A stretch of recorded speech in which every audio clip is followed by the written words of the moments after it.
தினம்தோறும் விளக்கேற்ற நல்ல எண்ணெய் இதயம் நல்லெண்ணெய். புதுச்சேரியில் உரிமம் இன்றி செயல்பட்டு வந்த 2 மருந்து தொழிற்சாலைகளில் 1 கோடி ரூபாய் மதிப்பிலான போலி மாத்திரைகளை மத்திய மருந்து தர கட்டுப்பாட்டு அதிகாரிகள் பறிமுதல் செய்தனர்.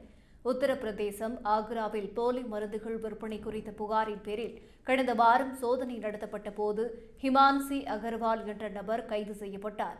விசாரணையில் போலி மாத்திரைகள் புதுச்சேரியில் இருந்து வந்தவை என தகவல் வெளியாகியது. இதையடுத்து மத்திய மருந்து தர கட்டுப்பாட்டு ஆய்வாளர்கள், புதுச்சேரி மருந்து தர கட்டுப்பாட்டுத்துறை அதிகாரிகள் இணைந்து மேட்டுப்பாளையம் உள்ளிட்ட இடங்களில் நேற்று முதல் திடீர் சோதனை மேற்கொண்டனர்.